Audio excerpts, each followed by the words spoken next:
Mr. Holmes, I'm over here. Come on.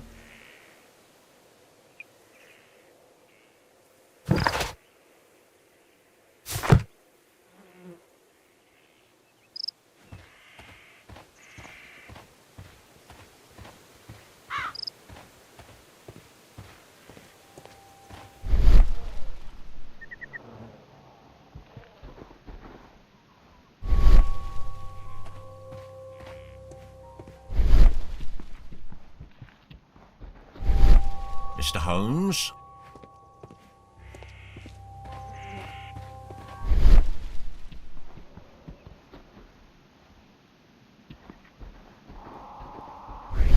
It seems that the garden was well maintained.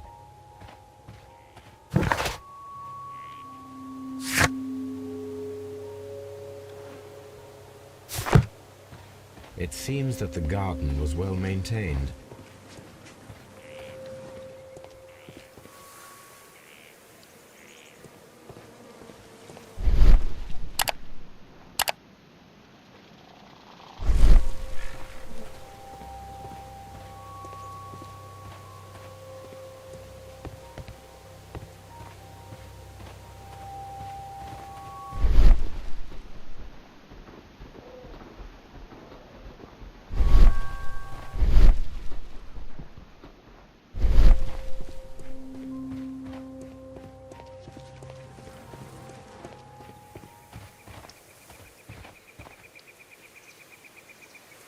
Inspector Lestrade, when will you remove my husband's body? It's sacrilegious to leave him here like this. As soon as we can, Mrs. Carey, I assure you. Allow me to introduce you to Mr. Sherlock Holmes. He's a detective. No doubt you've heard of him. I'll wait for you in front of the cabin, Mr. Holmes. My condolences, Mrs. Carey. Thank you, Mr. Holmes.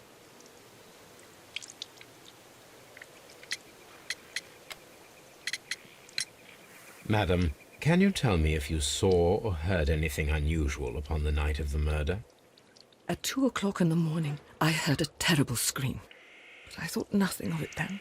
He would scream all the time when he was drunk.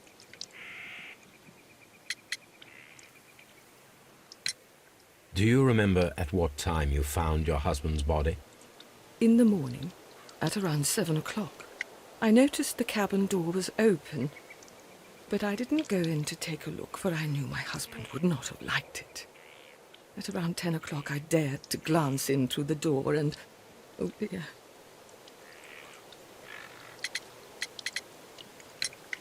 The garden is very large and well maintained. Do you employ someone to look after it? It is true, there is a lot of work, but my husband took care of it himself.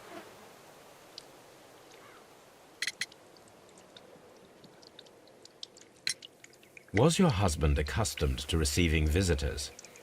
Oh, no, I don't think so. I mean, he didn't really have many friends. He lived quite an isolated life here, after his retirement. Can you please tell me what occurred on the evening of the murder? Well, Peter got drunk in the evening. He was in such a terrible temper. Usually, whenever that happened, he'd stay all night drinking in his cabin before passing out.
You have indeed suffered a great loss, Mrs. Carey.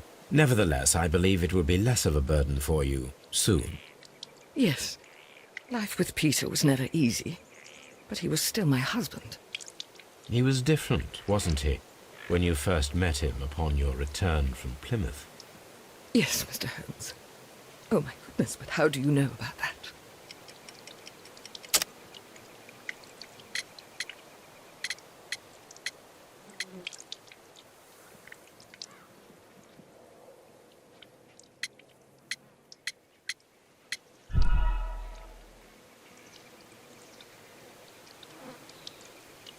You have indeed suffered a great loss, Mrs. Carey. Nevertheless, I believe it will be less of a burden for you soon. Yes. Life with Peter was never easy, but he was still my husband. He was different, wasn't he, when you first met him upon your return from Plymouth? Yes, Mr. Holmes. Oh, my goodness, but how do you know about that?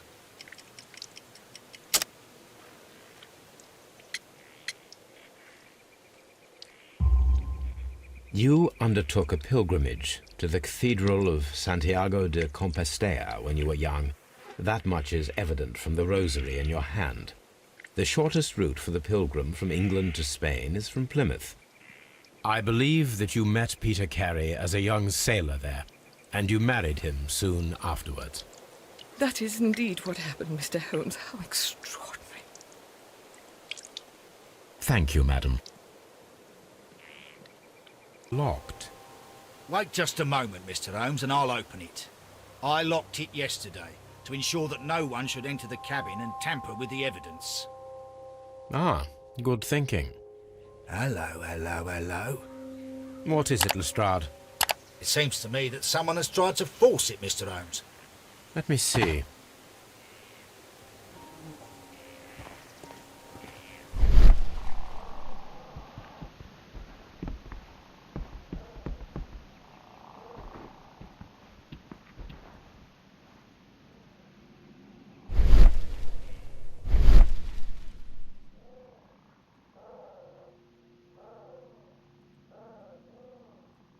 These scratches are fresh. You're right. Someone tried to force open the door.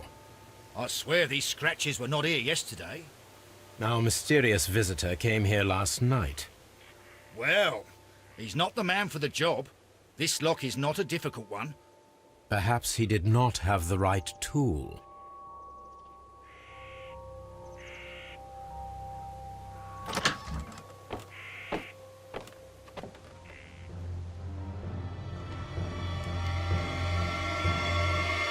What a terrible way to die.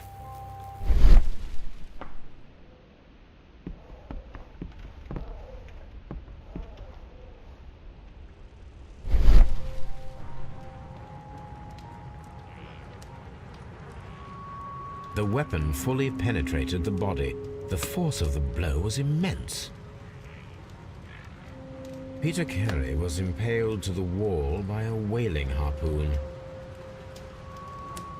Peter Carey was fully dressed. He was not caught by surprise. It is possible that he knew his murderer.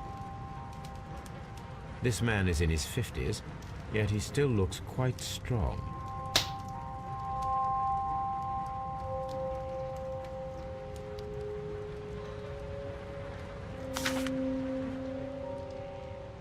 JHN are probably the initials of the owner of this notebook.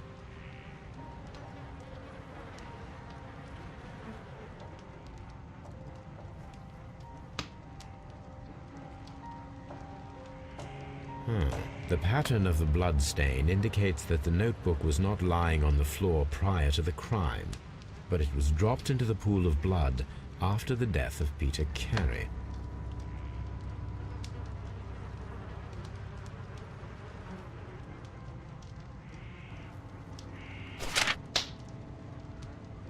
These abbreviations mean something, but what?